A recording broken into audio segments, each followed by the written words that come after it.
Welcome, friends. Today, we are doing another fragrance review. Tremendous. That is right, my friends. Once again, I have returned to you, this time with another fragrance review, and the fragrance we are reviewing today is Chêne by Serge Lutens. This fragrance review will follow my tried and trusty technique of telling you the notes, telling you which notes I get, and then just discussing the fragrance until my heart's content. Let me tell you what the notes are according to the Serge Lutens website. Woody notes, spicy notes, leather and rum. Fuck off. That is not a Serge Lutens note breakdown, so we head somewhere else. Let's see what Parfumo has to say. Plant juice.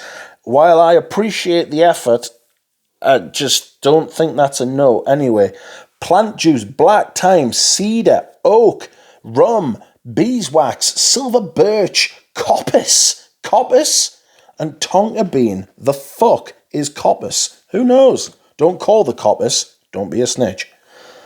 According to Fragrantica, there's oak, beeswax, caraway, birch, rum, tonka, thyme, immortelle, cedar.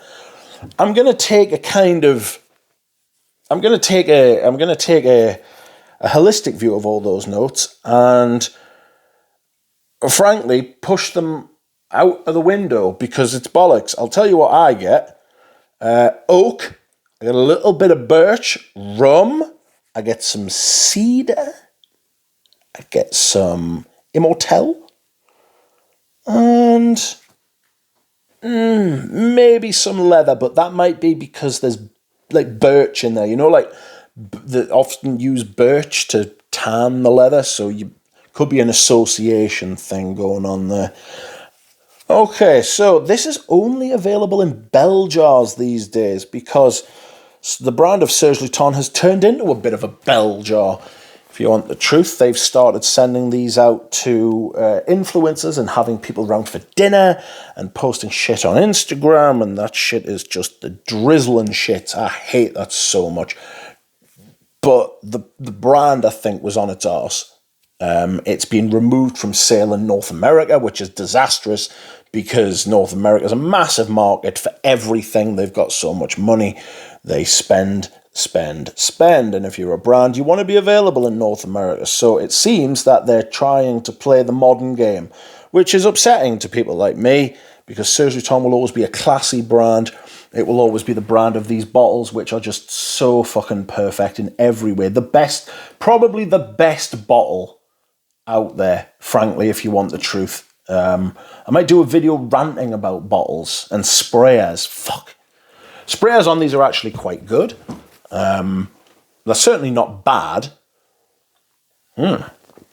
Excuse me whilst I hydrate. Some people are bothered about such things. But this is awesome. Sensational thing. They just look perfect. They're just so on brand, but they've decided to redesign the bottle. It's sort of a similar shape, but bigger, and now it's got a stupid label, which isn't as delicate, granted. This is a Palais Royal with the actual Royal Palais right there. It's got this incredible font. The label is just perfectly fitting for the bottle, almost like to scale sort of thing.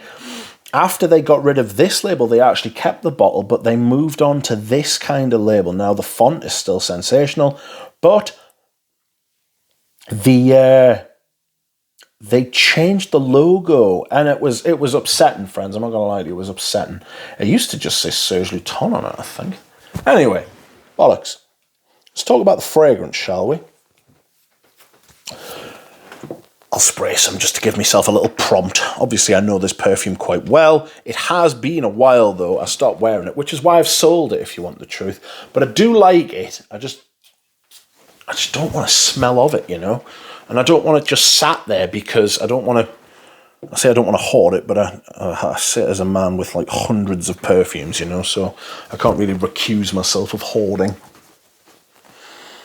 Okay, you start with something very pleasant. It is woody. You know where this is going. It's going to be a woody boy. It's got dark wood, something very hard, like a hard wood, you know, something very strong.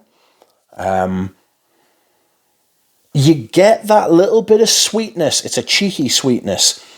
It's impish. It's like, I am here, you know, I am here, but I'm not. It's like a tickle, a wisp, if you will, a wisp. A wisp? There's no H in wisp. Fuck it, I'll allow it. It's got a wisp. It's got a wisp of sweetness. But there is darkness. And this opening, especially in this version, is very, very cool. And I mean cool as in like, that's like really cool. It's interesting, it's sophisticated, it's clever. It makes you feel more intelligent when you spray it on. And quite frankly, some of you need that. I know I did. Now I've just kind of settled into dotage. The wood is strong, and since I know this fragrance well, I can tell you what's going to happen next. That woodiness and that dark, slightly sour, hard wood that gives you, it's very stern, and it stays like that all the way. I think it's one of the reasons that I struggle to wear it. It's very serious.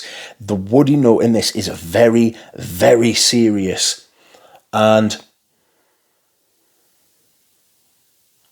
it doesn't back down. It doesn't soften. It doesn't change.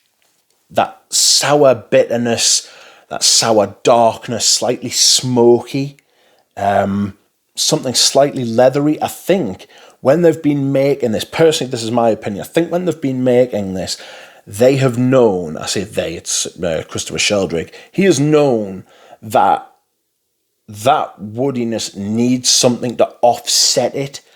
And I think they've used Immortelle as a way to communicate between the rum and the beeswax, which is trying to keep it a little bit playful, a little bit impish.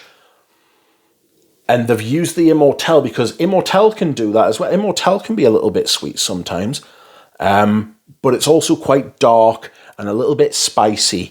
And so it brings those two aspects of the fragrance together. But be left in no doubt, the oak and the birch are in charge. A deep, rich, stern, hard woodiness. If you like woody fragrances, you'll love this. It lasts all day and it smells great. So I hope you've enjoyed this review, friends. I'll see you again soon.